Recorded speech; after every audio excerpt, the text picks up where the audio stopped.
మీ TV Telugu news కి స్వాగతం. ముందుగా ముఖ్యాంశాలు.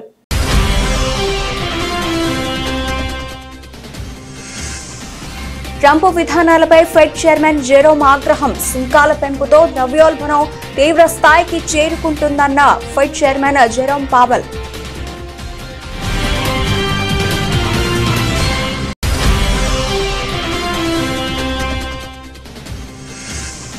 జాతీయ అధ్యక్షుడి ఎన్నిక ప్రక్రియను వేగవంతం చేసిన కమలం పార్టీ. ఈ నెలాఖరికి బీజేపీకి కొత్త సారథి.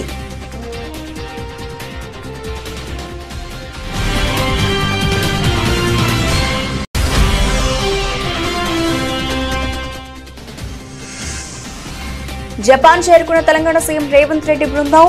సోనీ గ్రూప్ సహా వివిధ సంస్థలతో భేటీ.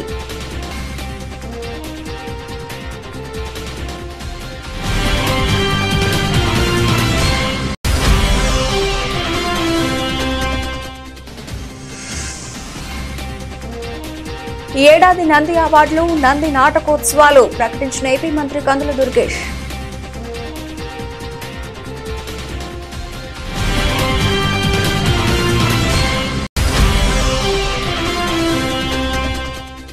నేషనల్ హెరాల్డ్ స్కామ్, కాంగ్రెస్ ధర్నాలను చూసి ప్రజలు నవ్వుకుంటున్నారన్న కేంద్ర మంత్రి కిషన్ రెడ్డి. దేశవ్యాప్తంగా కాంగ్రెస్ శ్రేణులు ధర్నాలు చేపట్టడం సిగ్గుమాలిన చర్య అని ధ్వజం.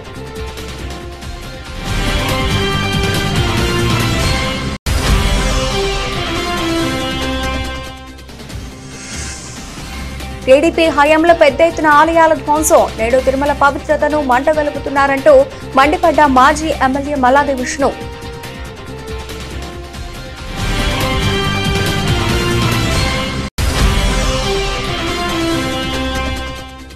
ప్రజాపాలనలో సింగరేణిలో చారిత్రక ఘట్టం ఆవిష్కృతం. ఒడిశా రాష్ట్రంలో సింగరేణి నాయిని బొగ్గు ప్లాంట్ ను వర్చువల్ గా ప్రారంభించిన తెలంగాణ ఉప ముఖ్యమంత్రి భట్టి విక్రమార్క.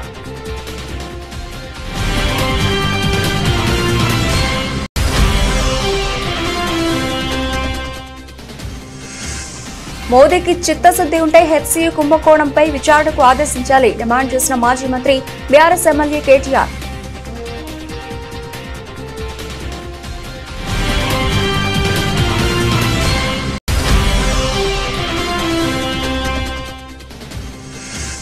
నాలుగేళ్ల తర్వాత ఐపీఎల్లో సూపర్ ఓవర్. అప్పుడు కూడా విజేత ఢిల్లీనే. మళ్లీ అగ్రస్థానంలోకి ఢిల్లీ క్యాపిటల్స్.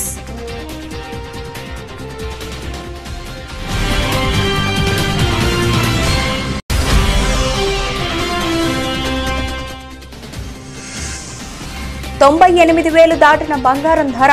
ఒక్కరోజులోనే $1,650 పెరిగిన పసిడి ధర.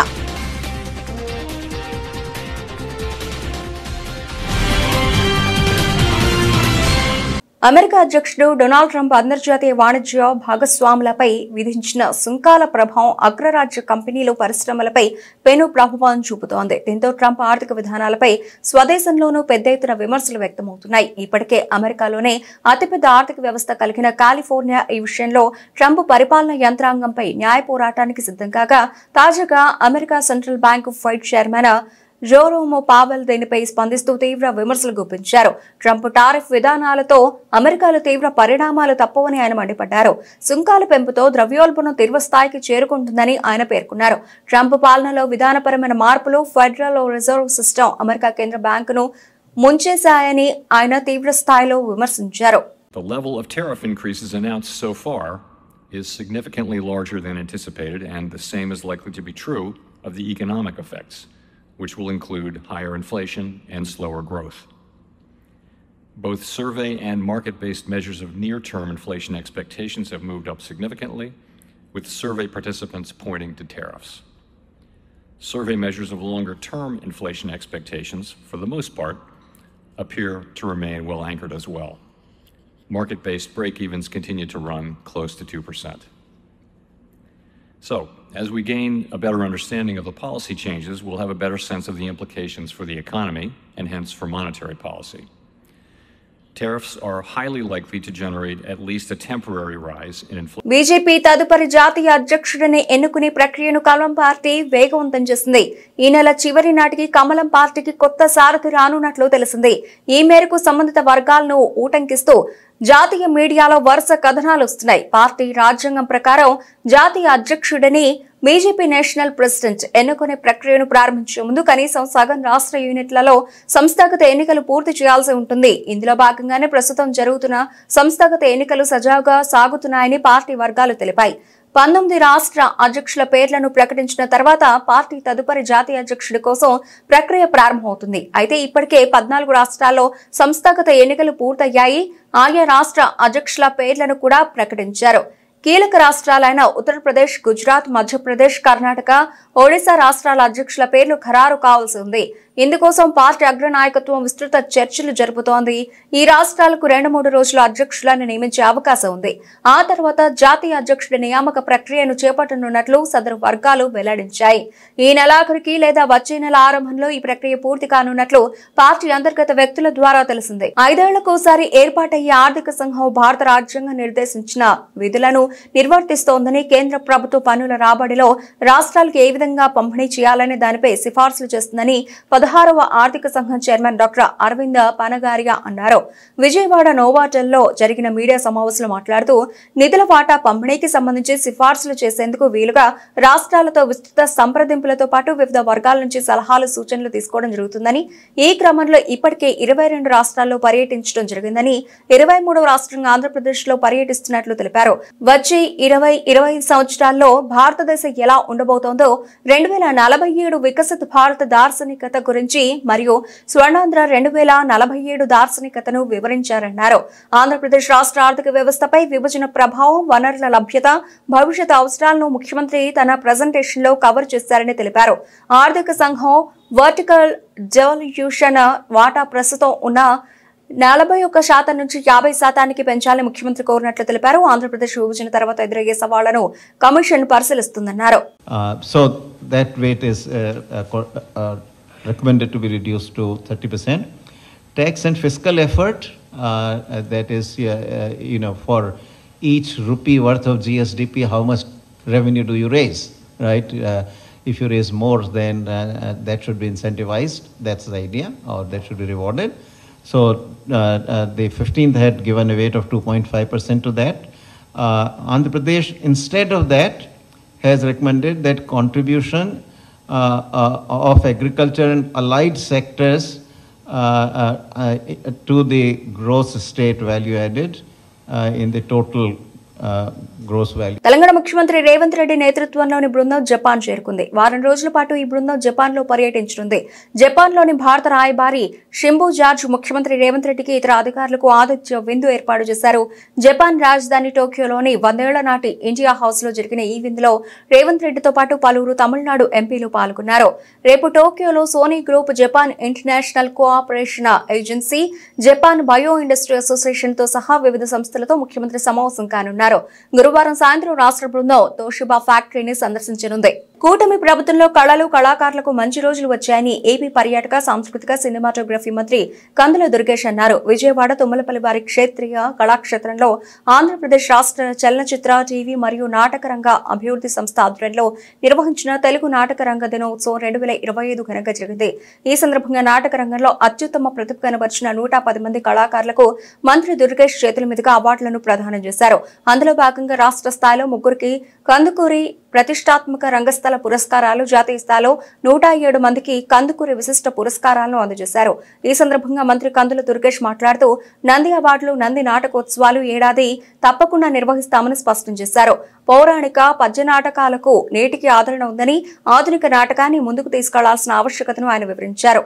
ఈ కార్యక్రమాల పరంపర కొనసాగించడానికి ప్రోత్సాహం అందిస్తున్నటువంటి ఆంధ్రప్రదేశ్ రాష్ట్ర ముఖ్యమంత్రి వర్యులు శ్రీ నారా చంద్రబాబు నాయుడు గారికి, స్వయానా కళాకారుడైనటువంటి శ్రీ కొణిదెల పవన్ కళ్యాణ్ గారికి ప్రత్యేకమైనటువంటి ధన్యవాదాలు తెలియజేస్తూ, బూజుపట్టిన పాత భావాల్ని రూపుమాపి ప్రజా జీవితాన్ని చైతన్యవంతం చేసినటువంటి సంఘ సంస్కర్త, యుగ పురుషుడు, నవయుగ వైతాళికుడు శ్రీ కందుకూరి వీరేశలింగం పంతులు గారి పేరుతోటి ఈ నాటకరంగ దినోత్సవాన్ని మనం సగర్వంగా ఏర్పాటు చేసుకున్న తర్వాత, ఆ మహానుభావుడు తన సంస్కరణోద్యమానికి మాధ్యమంగా ఉపయోగించుకున్నటువంటి నాటకం మాధ్యమంగా ఉపయోగించుకున్నటువంటి నవల, మాధ్యమంగా ఉపయోగించుకున్నటువంటి ఇతరత్ర రచన వ్యాసంగాలు ఇవన్నీ కూడా ఇవాళకి కూడా సజీవంగా నిలబడినటువంటి నేపథ్యంలో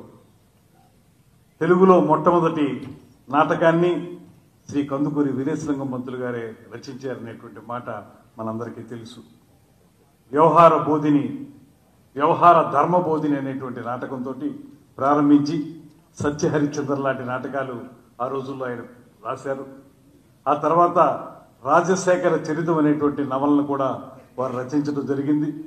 అదేవిధంగా తన ఉద్యమానికి ఊతంగా ఇలాంటి రచనల ద్వారా ప్రజల్ని ఉత్తేజపరిచినటువంటి సందర్భాలు కూడా మనము చాలా సందర్భాల్లో గమనించాం. అటువంటి మహానుభావుడి జయంతి అయినటువంటి ఏప్రిల్ 16వ తారీఖుని ఆయన తెలుగు నాటక రంగానికి ఆద్యుడిగా భావిస్తూ ఆయన పేరు మీద నాటక రంగ దినోత్సవంగా మనం ఏప్రిల్ 16ను జరుపుకుంటున్నటువంటి సందర్భంలో దేశ చరిత్రలో ఎన్నోసార్లు అవినీతి అక్రమాలకు పాల్పడిన కాంగ్రెస్ అదే తీరులో వేల కోట్ల రూపాయలు నేషనల్ హెరాల్డ్ కుంభకోణానికి పాల్పడిందని కేంద్ర మంత్రి కిషన్ రెడ్డి అన్నారు. స్వాతంత్ర సమరయోధులు స్థాపించుకున్న నేషనల్ హెరాల్డ్ పత్రికతో పాటు సంబంధిత ఆస్తులను దొడ్డిదారిన రాహుల్ సోనియా గాంధీకి చెందిన రియల్ ఎస్టేట్ కంపెనీకి బదలాయించుకున్నారని ఆరోపించారు. ఈ ఘటనపై విచారణ చేపడితే దేశవ్యాప్తంగా కాంగ్రెస్ శ్రేణులు ధర్నాలు చేపట్టడం సిగ్గుమాలిన చర్య అని ధ్వజమెత్తారు. చట్టం మీద విశ్వాసం ఉన్న వాళ్లు ధర్నాలు చేయరని, కాంగ్రెస్ నేతల ధర్నాలను చూసి ప్రజలు నవ్వుకుంటున్నారని అన్నారు. నెహ్రూ కుటుంబానికి దేశాన్ని లూటీ చేయాలన్న ఉద్దేశమే తప్ప సేవ చేయాలనే సంకల్పం లేదని ఆరోపించారు. నేషనల్ హెరాల్డ్ కేసును కొట్టేయాలన్న సోనియా రాహుల్ అభ్యర్థనను 2016లోనే సుప్రీంకోర్టు తోసిపుచ్చిందని గుర్తు చేశారు. కానీ మోదీ ప్రధాని అయ్యాకే ఈ కేసు బయటకు వచ్చినట్లు, సోనియా రాహుల్ శుద్ధపూసలైనట్లు కాంగ్రెస్ నేతలు మాట్లాడుతున్నారని ఆగ్రహం వ్యక్తం చేశారు. నేషనల్ హెరాల్డ్ పత్రిక స్థాపించింది స్వతంత్ర సమరయోధులు. సొంతంగా చందాలేసుకొని ఈ యొక్క పత్రిక స్థాపిస్తే ఈరోజు దానిని అక్రమంగా దొడ్డెదారిన చట్టాలన్నీ ఉల్లంఘిస్తూ నేరాలు చేస్తూ ఆ యొక్క నేషనల్ హెరాల్డ్ పత్రికను రాహుల్ గాంధీ, సోనియా గాంధీ సంబంధించినటువంటి రియల్ ఎస్టేట్ కంపెనీకి ఆస్తులన్నీ కూడా కన్వర్ట్ చేసుకొని ఈరోజు నేరం చేస్తే దాని మీద విచారణ జరపొద్దని చెప్పి కాంగ్రెస్ పార్టీ దేశవ్యాప్తంగా ధర్నాలు చేయడం అనేటువంటిది సిగ్గుమాలిన చర్య అని సందర్భంగా మనం చేస్తున్నాం. ఏ మాత్రం కాంగ్రెస్ పార్టీకి చట్టం మీద, నీతి మీద, నిజాయితీ మీద విశ్వాసం ఉంటే వాళ్ళు ఈ రకంగా మాట్లాడరు, ధర్నాలు చేయరు. నెహ్రూ కుటుంబానికి దేశాన్ని లూటీ చేయాలనే ఉద్దేశమే తప్ప సేవ చేయాలనేటువంటి ఉద్దేశం లేదు. బోఫార్స్ కుంభకోణం నుంచి ఇవాల్టి నేషనల్ హెరాల్డ్ కేసు వరకు కూడా కాంగ్రెస్ పార్టీ సర్వస్వం అవినీతిమయమే. రాజకీయ వ్యవస్థలను, దేశ రాజ్యాంగ వ్యవస్థలను నిర్వీర్యం చేయడము, దేశాన్ని ఒక అవినీతి మయంగా 2012 మన్మోహన్ సింగ్ గారు ప్రధానమంత్రిగా ఉన్నప్పుడు సుబ్రహ్మణ్య స్వామి గారు ఢిల్లీ కోర్టులో కేసు వేయడం జరిగింది. అందులో చాలా స్పష్టంగా సోనియా గాంధీ గారి పైన, రాహుల్ గాంధీ గారి పైన యూపీ హయాంలోనే దీనికి సంబంధించినటువంటి నేషనల్ హెరాల్డ్ ఆస్తులకు సంబంధించి దర్యాప్తు జరపాలి, అక్రమంగా వీళ్ళు నేషనల్ హెరాల్డ్ ఆస్తులను తమ రియల్ ఎస్టేట్ కంపెనీకి దొడ్డదారిన మళ్లించుకున్నారు. ఈ ఆస్తులు స్వతంత్ర సమరయోధుల ద్వారా వచ్చినటువంటి ఆస్తులు, ఇది ఒక పత్రికకు సంబంధించినటువంటి ఆస్తులు. అదే కాకుండా కాంగ్రెస్ పార్టీ నేషనల్ హెరాల్డ్ పత్రికకు 90 కోట్ల రుణం ఇస్తే దాన్ని 50 లక్షలకే కుదించి 50 లక్షల రూపాయల కోసం మళ్ళీ ఈ యొక్క రియల్ ఎస్టేట్ కంపెనీకి కన్వర్ట్ చేసి దానికి నేతృత్వం వహిస్తున్నటువంటి రాహుల్ గాంధీ, సోనియా గాంధీ గారు ఆ యొక్క నేషనల్ హెరాల్డ్ పత్రికను ఏ రకంగా ఆస్తులతో సహా స్వాధీనం చేసుకున్నారో ఆయన అందులో కోర్టులో పిటిషన్ వేయడం జరిగింది. నేను ఒకటే అడుగుతా ఉన్నాను, ఈరోజు ఢిల్లీ హైకోర్టు గాని ఈ యొక్క కేసు చెల్లదు, దీన్ని కొట్టివేయాలని చెప్పి రాహుల్ గాంధీ, సోనియా గాంధీ ఢిల్లీ హైకోర్టుకి వెళ్లారు. అక్కడ కూడా వీళ్ళ పిటిషన్ ను హైకోర్టు కొట్టివేసి హిందూ ధర్మం పట్ల చంద్రబాబుకు ఏమాత్రం గౌరవం లేదని మాజీ ఎమ్మెల్యే మల్లాది విష్ణు మండిపడ్డారు. తాడేపల్లి వైఎస్ఆర్సీపీ కేంద్ర కార్యాలయంలో మీడియాతో మాట్లాడుతూ ఈ రాష్ట్రంలో హిందూ ఆలయాలను పెద్ద సంఖ్యలో కూల్చిన దుర్మార్గం చంద్రబాబుదైతే తాను అధికారంలోకి రాగానే వాటిని పునర్నిర్మించిన ఘనత వైఎస్ జగన్ది అని స్పష్టం చేశారు. కూటమి ప్రభుత్వం ఏర్పాటైన తర్వాత ప్రజలకు ఇచ్చిన హామీలను అమలు చేయలేక డైవర్షన్ పాలిటిక్స్ లో భాగంగా నిత్యం వైఎస్ జగన్ పై హిందూ ధర్మంకు వ్యతిరేకమంటూ విష ప్రచారం చేయడమే కూటమి పార్టీలు పనిగా పెట్టుకున్నాయని తీవ్ర స్థాయిలో ఆగ్రహం వ్యక్తం చేశారు. చిన్నజీయర్ స్వామి వారు అక్కడ టెంపుల్ నిర్మించాలి అని చెప్పని 14-19 మధ్య తెలుగుదేశం ప్రభుత్వ హయాంలో ఆ ప్రభుత్వాన్ని అనేక పర్యాయాలు అడగడం జరిగింది. అయినప్పటికీ కూడా నిర్ద్వందంగా తోసిపుచ్చారు. అదే జగన్మోహన్ రెడ్డి గారు 2019లో అధికారంలోకి వచ్చినటువంటి వెనువెంటనే వారు అనుమతి ఇవ్వడం జరిగింది. చిన్నజీయర్ స్వామి వారు ఒక ఆధ్యాత్మికమైనటువంటి కార్యక్రమాన్ని అక్కడ తీసుకుని అక్కడ నడిపిస్తా ఉన్నారు. అట్లాగే గణపతి సచ్చిదానంద స్వామీజీ, ఆ స్వామీజీని మొన్నే కలిశాము. ఆ స్వామీజీ సంబంధించినటువంటి అనంతపురంలో వారికి సంబంధించినటువంటి ల్యాండ్ ప్రభుత్వంతో అనేక ఇబ్బందులుంటే గౌరవ ఆనాటి ముఖ్యమంత్రి గారి దృష్టికి వెళ్తే వెంటనే దాన్ని ఆ ఆశ్రమానికి, గణపతి సచ్చిదానంద స్వామి వారి ఆశ్రమానికి ఇవ్వటం జరిగింది. ఆయన కూడా చాలా సంతోషం వ్యక్తం చేశారు. ఇంత త్వరితగతిన ప్రభుత్వము మా పని చేస్తుందని చెప్పని చేసినందుకు చాలా సంతోషంగా ఉంది, వారికి ధన్యవాదాలు చెప్పండి అని చెప్పిన కూడా మనం చెప్పారు. అలాగే స్వరూపానంద స్వామి విశాఖపట్నంలో హిందూ ధర్మాన్ని ప్రచారం చేసేటటువంటి వాళ్ళు, హిందూ ధర్మాన్ని కాపాడేటటువంటి వాళ్ళు, హిందూ ధర్మాన్ని సమాజంలో మంచి చెడు చెప్పేటటువంటి ఇలాంటి స్వామీజీలకి మా ప్రభుత్వ హయాంలోనే భూమి ఇస్తే ఆగ మేఘాల మీద దాన్ని రద్దు చేస్తారు. దాన్ని కూల్చాలని చెప్పని అనేక చోట్ల ప్రయత్నం చేస్తారు. ఎవరు హిందూ ధర్మాన్ని కాపాడుతున్నారు, ఎవరు హిందూ ధర్మానికి వ్యతిరేకంగా పనిచేస్తున్నారో మనం ఒకసారి గమనించాల్సినటువంటి. ప్రజాపాలనలో సింగరేణిలో చారిత్రక ఘట్టం ఆవిష్కృతం అయింది. ఒడిశా రాష్ట్రంలో సింగరేణి నాయిని బొగ్గు బ్లాక్ ను రాష్ట్ర ఉప ముఖ్యమంత్రి బట్టి విక్రమార్క వర్చువల్ గా ప్రారంభించారు. తొలిసారిగా ఇతర రాష్ట్రాల్లో బొగ్గు గని ప్రారంభించిన సింగరేణికి అభినందనలు తెలిపారు.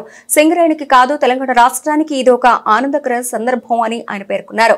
నాయిని బ్లాక్ ప్రారంభంతో సింగరేణి విశ్వవ్యాప్త విస్తరణకు శ్రీకారం చుట్టింది. ప్రజాపాలనలోనే నాయిని బొగ్గు బ్లాక్ పై ప్రత్యేక చొరవ తీసుకున్నట్లు వెల్లడించారు. ఒరిస్సా ముఖ్యమంత్రికి కేంద్ర మంత్రులు కిషన్ రెడ్డి, ధర్మేంద్ర ప్రధాన్లకు భట్టి ధన్యవాదాలు తెలిపారు.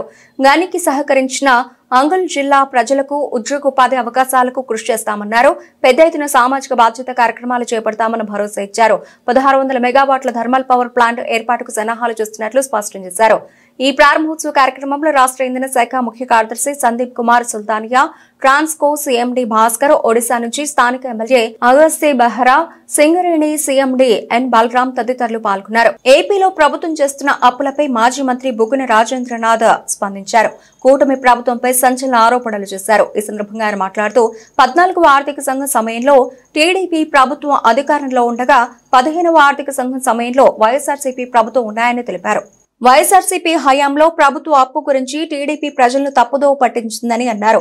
2014-19 మధ్య అప్పు శాతం ఎక్కువ ఉన్నదని, 2019-24 మధ్య అప్పు శాతం తక్కువ ఉన్నదని, ఈ విషయాన్ని ఆర్బీఐ ఇతర కేంద్ర సంస్థలన్నీ స్పష్టం చేశాయని తెలిపారు.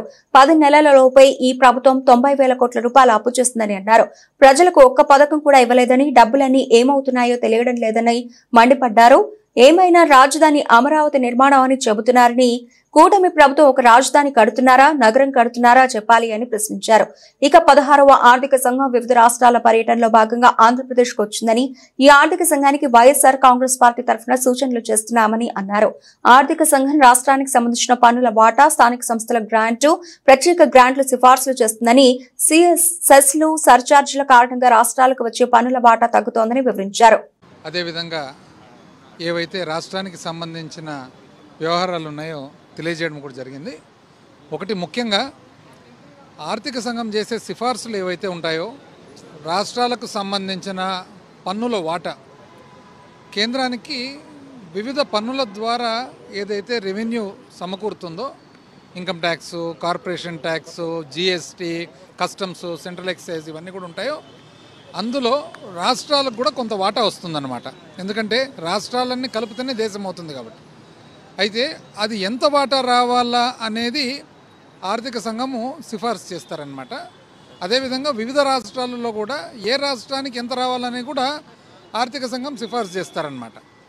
ఇదే కాకుండా స్థానిక సంస్థలకు గ్రాంటు, ఏదన్నా విపత్తు జరిగినప్పుడు గ్రాంటు, ప్రత్యేకమైన రాష్ట్రాలకు సంబంధించిన కొన్ని అవసరాలకు గ్రాంటు, ఇవన్నీ కూడా సిఫార్సులు చేస్తారు. అయితే ముఖ్యంగా రాష్ట్రాలకు సంబంధించిన పన్ను వాటా, వివిధ రాష్ట్రాలకు సంబంధించిన ఎంత వాటా అనేది ముఖ్యమైన వారి బాధ్యత. అందులో భాగంగా వైఎస్ఆర్ కాంగ్రెస్ పార్టీ తరఫున చెప్పడం జరిగింది. 14వ ఆర్థిక సంఘము మొట్టమొదటిసారిగా డాక్టర్ వైవి రెడ్డి గారు ఉన్నప్పుడు 32% నుంచి 42%కు పెంచడం జరిగింది.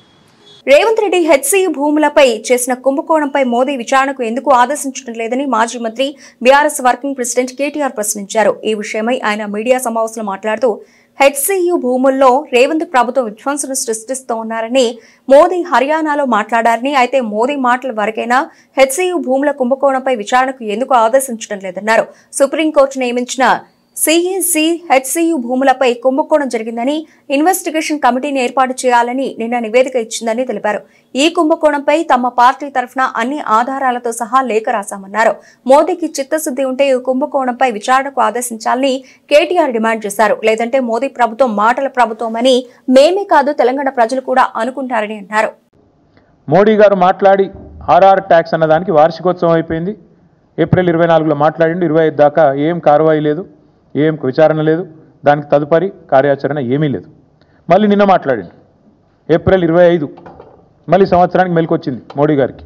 మెలకు వచ్చి మోడీ గారు నిన్న చెప్తారు ఏమని, అక్కడ మొత్తం చెట్లు కొట్టేస్తున్నారు, జంగల్ నాశనం చేస్తున్నారు, మొత్తం ఆగమాగం చేస్తున్నారు, బుల్డోజర్లను పంపినరు, అర్ధరాత్రి బుల్డోజర్లను పంపి ఆగమాగం చేస్తున్నది కాంగ్రెస్ ప్రభుత్వం తెలంగాణలో సెంట్రల్ యూనివర్సిటీ భూములలో అని చెప్పి మోడీ గారు హర్యానాలో మంచి ప్రవచనాలు చెప్పినట్టుగా నేను చూసిన.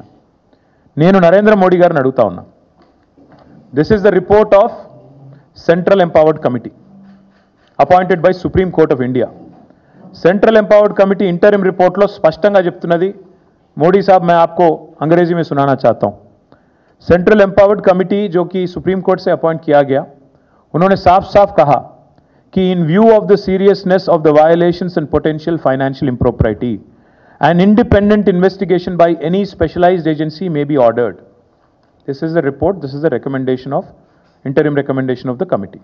Now I am demanding BJP, I am demanding Prime Minister Modi, अगर आप तहे दिल से ये चाहते हो कि यहाँ के जो कांग्रेस हुकूमत ने जो गलत काम किया हैदराबाद सेंट्रल यूनिवर्सिटी में, इसका अगर सच बाहर लाना है, इसमें अगर जो दोषी है उनको अगर शिक्षा देना है, या ये आपका अगर एजेंडा है, आपका अगर इच्छा है, मैं पूछना चाहता हूं आपसे हमारी पार्टी की तरफ से, सेंट्रल एम्पावर्ड कमेटी कहने के बाद साफ साफ कि यहां पे फाइनेंशियल इम्प्रॉपर्टी है, वायोलेशंस हुए हैं, आप क्यों खामोश हो? కంచగచ్చిబౌలి భూముల వ్యవహారంపై దేశ అత్యున్నత న్యాయస్థానం తీవ్రంగా స్పందించింది. ఆ భూముల్లో చెట్ల నరికివేతపై ఆగ్రహం వ్యక్తం చేసింది. అనుమతులు తీసుకోకుండా చెట్లను కొట్టివేసినట్లు తేలితే తెలంగాణ ప్రభుత్వ ప్రధాన కార్యదర్శి సిఎస్ సహా సంబంధిత అధికారులు అందరినీ జైలుకు పంపిస్తామని హెచ్చరించింది. ఈ మేరకు కంచగచ్చిబౌలి భూముల వివాదంపై బుధవారం జరిగిన విచారణ సందర్భంగా జస్టిస్ బిఆర్ గవాయి నేతృత్వంలోని సుప్రీం ధర్మాసనం ఈ వ్యాఖ్యలు చేసింది. చెట్లు కొట్టేసే ముందు 1996లో సుప్రీంకోర్టు ఇచ్చిన మార్గదర్శకాల ప్రకారం అనుమతులు తీసుకున్నారా లేదా స్పష్టంగా చెప్పాలని జస్టిస్ బిఆర్ గవాయ్ తెలంగాణ ప్రభుత్వం తరఫు న్యాయవాది అభిషేక్ మను సింఘ్విని ప్రశ్నించారు. చట్ట ప్రకారం అనుమతులు తీసుకున్నాకే జామాయిల్ తరహా చెట్లు పొదలను తొలగించినట్లు సింఘ్వి కోర్టుకు తెలిపారు. తెలంగాణలో వాల్టా చట్టం అమల్లో ఉందని కోర్టు దృష్టికి తీసుకెళ్లారు. ఈ చట్టం ప్రకారమే రాష్ట్ర ప్రభుత్వం వ్యవహరించిందన్నారు. 10,000 కోట్ల రూపాయలకు మార్టిగేజ్ చేశారని సిఈసి నివేదికలో పొందుపరిచిన వివరాలను అమికస్ క్యూరీ కోర్టు దృష్టికి తీసుకురాగా చెట్ల నరికివేతకు అనుమతులు తీసుకున్నారా లేదా అనేదే తమకు ముఖ్యమని, ఆ భూముల మార్టిగేజ్ విషయం తమకు అనవసరమని జస్టిస్ బిఆర్ గవాయ్ తేల్చి చెప్పారు. ఇరుపక్షాల వాదనలు విన్న ధర్మాసనం కంచగచ్చిబౌలి భూముల వ్యవహారంపై స్టేటస్ కో కొనసాగించాలని ఆదేశిస్తూ కేసు విచారణను మే 15వ తేదీకి వాయిదా వేసింది. ఢిల్లీ జట్టు మళ్లీ ఫామ్ లోకి వచ్చేసింది. వరుసగా 4 విజయాల తర్వాత తొలి ఓటమిని చవిచూసి పాయింట్ల పట్టికలో 2వ స్థానానికి పడిపోయిన ఆ జట్టు మళ్లీ పుంజుకుంది. రాజస్థాన్ రాయల్స్ తో గత రాత్రి జరిగిన ఉత్కంఠ పోరులో సూపర్ ఓవర్లో విజయం సాధించిన ఢిల్లీ మళ్లీ అగ్రస్థానానికి చేరుకుంది. ఆ జట్టు నిర్దేశించిన 189 పరుగుల లక్ష్యాన్ని ఛేదించేందుకు బరిలోకి దిగిన రాజస్థాన్ జట్టు నిర్ణీత 20 ఓవర్లలో 4 వికెట్ల నష్టానికి 188 పరుగులే చేయడంతో సూపర్ ఓవర్ అనివార్యమైంది. యశస్వి జైస్వాల్, నితీష్ రాణా అర్ధ సెంచరీలతో చెలరేగారు. కెప్టెన్ సంజు శాంసన్ 31 పరుగులు చేయగా ధ్రువ్ జురేల్ 26, పేమ్రాన్ హెట్మైర్ 15 పరుగులు చేశారు. దీంతో రాజస్థాన్ నిర్ణీత 20 ఓవర్లలో 4 వికెట్ల నష్టానికి సరిగ్గా 188 పరుగులే చేయగలిగింది. దీంతో సూపర్ ఓవర్ ఆడాల్సి వచ్చింది. స్టార్క్ వేసిన సూపర్ ఓవర్లో రాజస్థాన్ 11 ఓవర్లే చేయగలిగింది. ఈ లక్ష్యాన్ని ఢిల్లీ 4 బంతుల్లోనే ఛేదించి విజయాన్ని అందుకుంది. ఐపీఎల్ 2021లో చివరిసారి ఓ మ్యాచ్ సూపర్ ఓవర్ వరకు వెళ్ళింది. మళ్లీ 4 ఏళ్ల తర్వాత ఇప్పుడు సూపర్ ఓవర్ జరిగింది. అప్పుడు కూడా ఢిల్లీనే విజయం సాధించడం గమనార్హం. అంతకుముందు టాస్ ఓడి తొలుత బ్యాటింగ్ చేసిన ఢిల్లీ క్యాపిటల్స్ నిర్ణీత 20 ఓవర్లలో 5 వికెట్ల నష్టానికి 188 పరుగులు చేసింది. అభిషేక్ పోరల్ 49, రాహుల్ 38, స్టబ్స్, కెప్టెన్ అక్షర్ పటేల్ చెరో 34 పరుగులు చేశారు. పొదుపుగా బౌలింగ్ చేసి 1 వికెట్ తీయడంతో పాటు సూపర్ ఓవర్లో అద్భుత స్పెల్ చేసిన మిచెల్ స్టార్క్ కు player of the match award దక్కింది. ఐపీఎల్లో నేడు Mumbai Indians, Sunrisers Hyderabad జట్ల మధ్య మ్యాచ్ జరగనుంది. బంగారం ధర సరికొత్త గరిష్ట స్థాయికి చేరుకుంది. 10 గ్రాముల మేలిమి బంగారం ధర 98,000 రూపాయలు దాటింది. ఢిల్లీలో ఒక్క రోజులోనే 1,650 రూపాయలు పెరిగి 98,100 రూపాయలను తాకింది. సాయంత్రం 4:30 హైదరాబాద్ బులియన్ మార్కెట్లో 10 గ్రాముల పసిడి 97,700 రూపాయలకు చేరుకుంది. వెండి ధర కూడా భారీగానే పెరిగింది. కిలో వెండి 1,900 రూపాయలు పెరిగి 99,400 రూపాయలకు చేరింది. మంగళవారం కిలో వెండి 97,500 రూపాయల వద్ద ముగిసింది. అంతర్జాతీయ మార్కెట్లో ఔన్స్ బంగారం ధర $3,318 చేరుకుంది. గోల్డ్మన్ సాక్స్ అంచనా ప్రకారం బంగారం ధరలు ఈ ఏడాది చివరి నాటికి 1.25 లక్షల రూపాయలకు పెరిగే అవకాశం ఉంది. వాణిజ్య యుద్ధం, ట్రంప్ సుంకాల ప్రభావంతో బంగారం ధరలు భారీగా పెరుగుతున్నాయి. ఈ మధ్య టాలీవుడ్ లో కొత్త ట్రెండ్ మొదలైన విషయం తెలిసిందే. ఏదైనా హీరో బర్త్డే వస్తుందంటే చాలు సెలబ్రేషన్స్ తో పాటు సదరు హీరో సూపర్ సినిమాలను రీరిలీజ్ చేస్తూ ఫ్యాన్స్ కి మంచి కిక్ ఇస్తున్నారు. మరికొద్ది రోజులలో ఎన్టీఆర్ బర్త్డే రానుండగా ఈ సందర్భంగా ఎన్టీఆర్ రాజమౌళి కాంబోలో వచ్చిన యమదొంగ చిత్రాన్ని రీరిలీజ్ చేయనున్నారట. 2007లో విడుదలైన సోషియో ఫ్యాంటసీ చిత్రంలో మోహన్ బాబు, ఆలీ, మమతా మోహన్ దాస్, ప్రియమణి, నవనీత్ కౌర్, మాస్టర్ శ్రీసింహ నటించారు. మోహన్ బాబు యముడిగా, ఎన్టీఆర్ మానవుడిగా అదరగొట్టేశారు.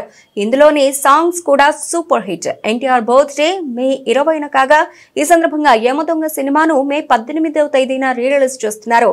ఆ రోజుతో పాటు 19, 20 తేదీలలో కూడా ఈ చిత్రం థియేటర్లలో సందడి చేస్తుంది. యమదొంగగా ఎన్టీఆర్ హంగామా థియేటర్లలో ఆ 3 రోజుల ఉంటుంది అని అనుకుంటే పొరపాటు పడ్డట్లే. ప్రేక్షకుల ఆదరణని బట్టి ఈ మూవీని కంటిన్యూ చేసే ఛాన్సులు కూడా లేకపోలేదు. ఏపీ, తెలంగాణ 2 తెలుగు రాష్ట్రాలతో పాటు అమెరికాలోనూ ఎంపిక చేసిన కొన్ని థియేటర్లలో ఈ సినిమా మళ్లీ విడుదల కానుంది. కొత్త వర్షన్ లో విడుదల కానున్న యమదొంగ చిత్రం ఎలాంటి సెన్సేషన్ క్రియేట్ చేస్తుందో చూడాలి. బులెటిన్ ముగించే ముందు హెడ్లైన్స్ మరోసారి.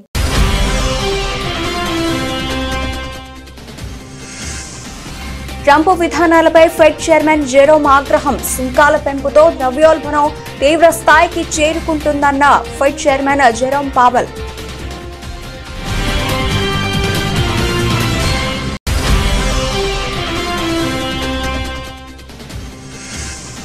జాతీయ అధ్యక్షుడి ఎన్నిక ప్రక్రియను వేగవంతం చేసిన కమలం పార్టీ. ఈ నెలాఖరికి బీజేపీకి కొత్త సారథి.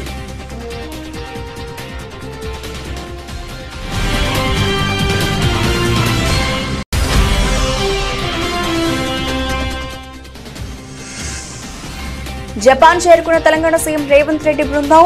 సోనీ గ్రూప్ సహా వివిధ సంస్థలతో భేటీ.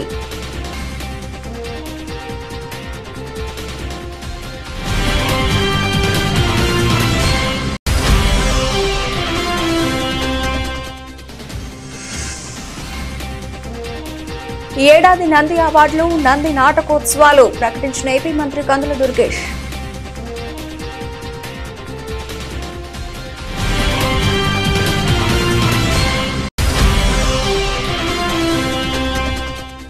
నేషనల్ హెరాల్డ్ స్కామ్, కాంగ్రెస్ ధర్నాలను చూసి ప్రజలు నవ్వుకుంటున్నారన్న కేంద్ర మంత్రి కిషన్ రెడ్డి. దేశవ్యాప్తంగా కాంగ్రెస్ శ్రేణులు ధర్నాలు చేపట్టడం సిగ్గుమాలిన చర్య అని ధ్వజం.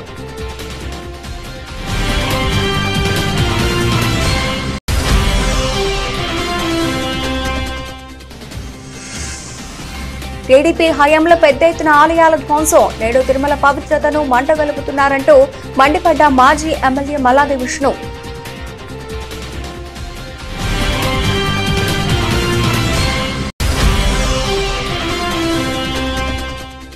ప్రజాపాలనలో సింగరేణిలో చారిత్రక ఘట్టం ఆవిష్కృతం. ఒడిశా రాష్ట్రంలో సింగరేణి నాయిని బొగ్గు ప్లాంట్ ను వర్చువల్ గా ప్రారంభించిన తెలంగాణ ఉప ముఖ్యమంత్రి భట్టి విక్రమార్క.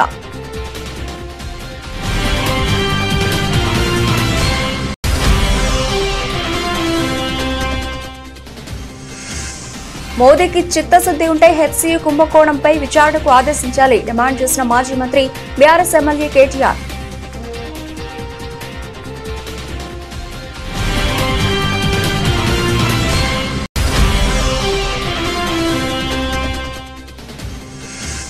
నాలుగేళ్ల తర్వాత ఐపీఎల్లో సూపర్ ఓవర్, అప్పుడు కూడా విజేత ఢిల్లీనే. మళ్లీ అగ్రస్థానంలోకి ఢిల్లీ క్యాపిటల్స్.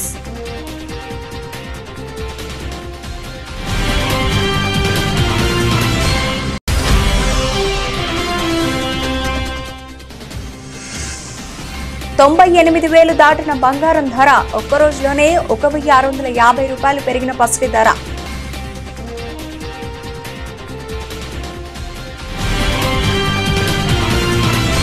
ఇవి ఇప్పటివరకు నా అప్డేట్స్. మరిన్ని అప్డేట్స్ తో మళ్ళీ కలుద్దాం. అంతవరకు సెలవు, నమస్తే.